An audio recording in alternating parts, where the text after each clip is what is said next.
Internet पे आपके 20 million views हो सकते हैं। इंस्टाग्राम पर आप लोगों के लिए नेक्स्ट एसआरके बन सकते हो। कमेंट सेक्शन में लोग आपको रातों रात सुपरस्टार डिक्लेयर कर सकते हैं। लेकिन जब बात आपके जेब से 400 रुपए निकाल कर थिएटर जाने की आती है, तब ऑडियंस को आपके पीआर और इंस्टाग्राम फॉलोअर से कोई फर्क नहीं पड़ता। याद है ना राघव का वो इंटरव्यू जो करीब 7 महीने पहले आया था। बैट्स ऑफ बॉलीवुड में परवेज के रोल के बाद मिली लेमलाइट के नशे में राघव ने कहा था, I want to be the biggest superstar in the planet. अब मैं सिर्फ हीरो बनूंगा यार।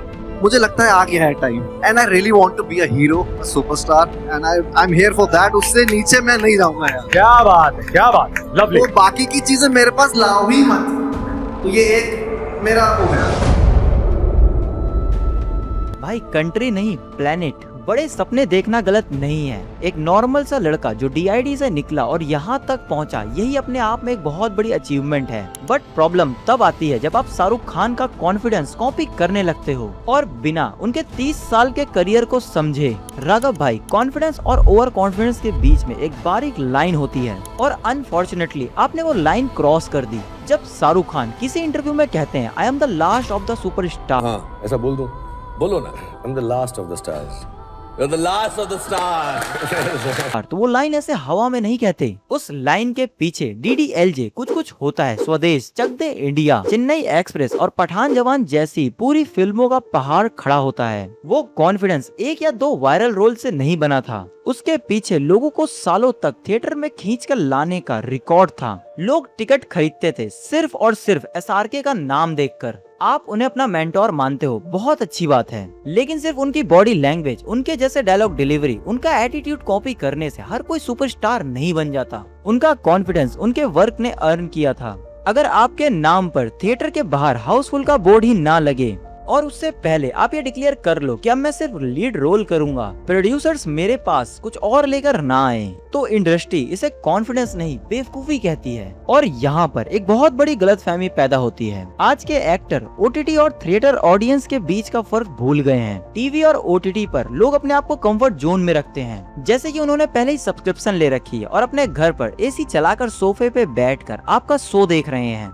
अगर शो अच्छा निकला तो सोशल मीडिया उसकी हाइप बना देगा, उसकी रील बन जाती है, एडिट्स वायरल हो जाते हैं और इसलिए आपको ऐसा लगने लगता है कि पूरा देश आपको देख रहा है। लेकिन जो थिएटर की ऑडियंस है वो बिल्कुल एक अलग ही लोग हैं। थिएटर जाने के लिए एक इंसान अपनी जेब से 300 से 400 रुपए निकालता है और पता है ये अमाउंट आज की डेट में सबसे कम से कम है। वो टिकट के अलावा पेट्रोल में खर्च करता है, ड्राइव करता है, ट्रैफिक में खड़ा रहता है और अपनी फैमिली का टाइम निकालता है। एक मिडिल क्लास फैमिली का थिएटर जाना यानी लगभग 2000 रुपए का खर्च आ जाता है और वो ये पैसा इसलिए खर्च करते हैं क्योंकि जिस एक्टर के लिए वो टिकट ले रहा है वो उसे एकदम पैसा वसूल एंटरटेनमेंट देगा। ओटीटी पर हिट होना एक बात है, लेकिन एक इंसान को उसके घर से निकाल कर थिएटर की कुर्सी तक लाना ये एक सुपरस्टार का काम है। और इस बात का सबसे बड़ा प्रूफ है राघव की लास्ट रिलीज भाई तेरा सुपरस्टार है। फिल्म का बजट और प्रमोशन मिला दो तो इसकी कॉस्ट जा रही है करीबन 24 करोड़ रुपए, जिसमें राघव की अपनी फीस 3 से 4 करोड़ है। अब जरा बॉक्स ऑफिस कलेक्शन सुनिए। ओपनिंग डे पर कलेक्शन सिर्फ 25 लाख रुपए था। जो एक्टर कुछ महीने पहले डंके की चोट पर कह रहा था कि अब मेरे पास सिर्फ लीड रोल लेकर आना, वहीं उसकी फिल्म पहले ही दिन 1 करोड़ का आंकड़ा भी नहीं छू पाती। ये किसी का पर्सनल हेट नहीं है और बॉक्स ऑफिस भी किसी का इमोशन नहीं देखता, वो सिर्फ मैथमेटिक्स देखता है। अगर ये फिल्म चल जाती तो ऑडियंस सच में थिएटर में उमड़ पड़ती।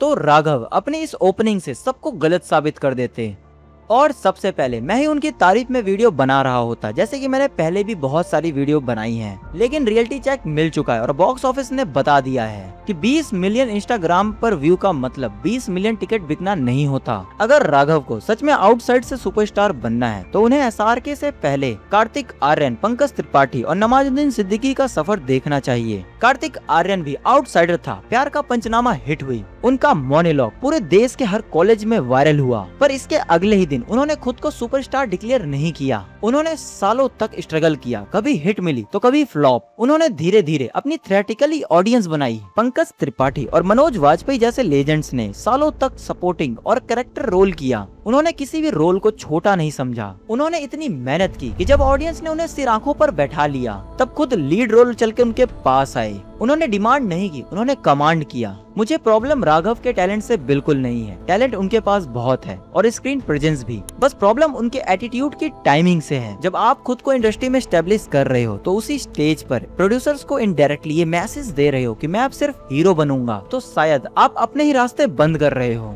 हम सब चाहते हैं कि आउटसाइडर बॉलीवुड पर राज करे, लेकिन स्टारडम, अवार्ड शो और पॉडकास्ट में अनाउंस नहीं किया जाता, उसे अर्न किया जाता है। राघव के पास टैलेंट बहुत है, बस उसे दो चीज की जरूरत है, प्रैक्टिस और पेशेंस। लीड रोल हो या सपोर्टिंग रोल, पहले ऑडियंस का ट्रस्ट जीतिए, क्योंकि इंडस्ट्री में सिर्फ एक ही रोल चलता है। आप खुद को सुपरस्टार अनाउंस नहीं कर सकते। बॉलीवुड में टाइटल पीआर एजेंसी नहीं देती, वो ऑडियंस देती है। और जब ऑडियंस वो ताज आपको पहनाती है ना, तो दुनिया की कोई ताकत उसे वापस नहीं ले सकती। Earn the ticket, earn the crown, peace out. और अगर आप लोगों को ये वीडियो अच्छी लगी, वीडियो को लाइक, चैनल को सब्सक्राइब और हाइप का बटन 3 बार प्रेस करना मत भूलिएगा। धन्यवाद।